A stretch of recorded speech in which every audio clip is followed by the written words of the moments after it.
Welcome to The Bottom Line. I'm Pastor Rick Utze from Maranatha Community Fellowship in Plain City, Ohio. This past week I've been reading through the first few chapters of John, and I noticed some interesting invitations that were given. A couple of them were by Jesus himself. He was walking along and there was a couple guys following, and he asked him, "Hey, what are you guys seeking? What do you want?" And they said, "Hey, where are you staying?" And Jesus, instead of just answering, says, "Hey, why don't you come and see?" And it was Jesus' invitation to them to be a part of his life, to be a part of his story, to be a part of just knowing him.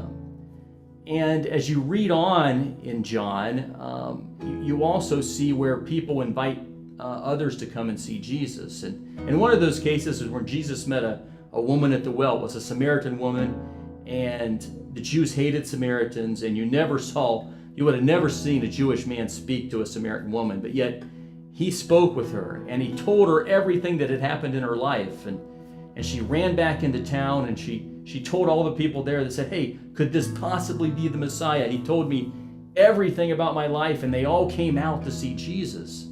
And it was an invitation that she offered because she was so excited. And I thought, do we have that kind of passion for Jesus? And the other day I noticed that at the Krispy Kreme there was a Hot Now light that was on.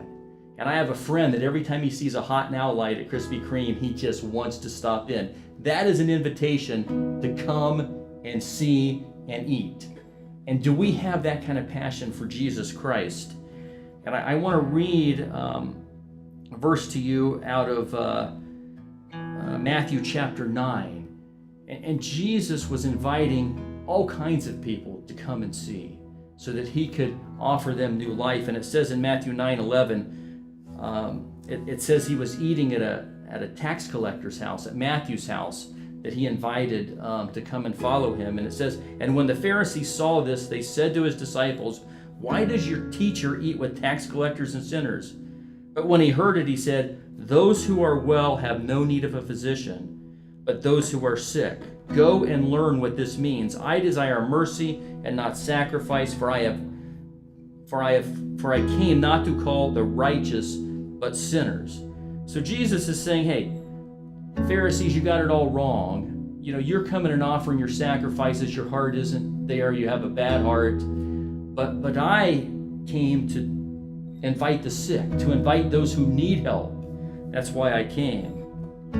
And as I was thinking about that, this past week, we saw that Robin Williams had committed suicide, and that was a lot of the talk that was going around. And I had a person actually ask me after that whether a Christian could commit suicide and still go to heaven. And as I thought about that, I thought about the stigma that society and the church oftentimes places on mental illness. And because of that, people are afraid to get help. And there are several contributing factors to mental illness. One can actually be psychological. It can be a chemical imbalance. It can be something wrong with the brain. And when we have a heart disease, we have no trouble going to a doctor to see if they can fix it. If we have cancer, we treat it. If we have other illnesses or diseases, we go get it taken care of. And yet the brain is actually one of the most complex organs in the body, and yet there's this stigma of getting treatment, whether it's medical or whether it's counseling. And unfortunately, that stigma causes people not to get help. And then on the other end of the spectrum, you have people that are suffering from trauma, whether it's emotional, relational. Things have gone really terrible in their lives, and they try and mask it or run away from it with drugs and alcohol and prescriptions. And as we see those two things, Jesus had a special invitation in Matthew 11:28. It says, "Come to me, all who labor and are heavy laden, and I will give you rest. Take my yoke upon you and learn from me, for I am gentle and lowly in heart, and you will find rest for your souls. For my yoke is easy and my burden is light." So Jesus is saying, hey, if you are heavy laden, if you have burdens on your heart, come to me. I want to help you. I want to help you get better. I can give you hope. And as we think about that, I want people to understand, if you have a mental illness, whether you're in the church or out of the church, seek help. Go to a doctor, go to a pastor, a Christian psychiatrist, a Christian counselor. And I want to answer now the question that was asked, can a Christian who commits suicide go to heaven? And I think the answer to that is yes. I think people are so tormented in their minds, and they get to a point where they're thinking irrationally, that the only way out they can see is to take their own life. And Jesus forgives us our sins.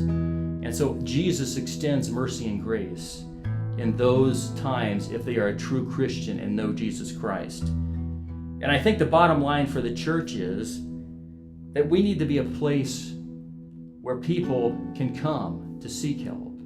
We need to be Christian friends who walk alongside those who need our love and support. We don't want to turn our backs on those who need help the most.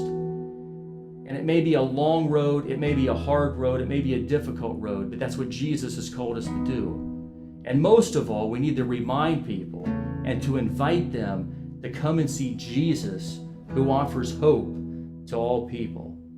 And I will see you next time.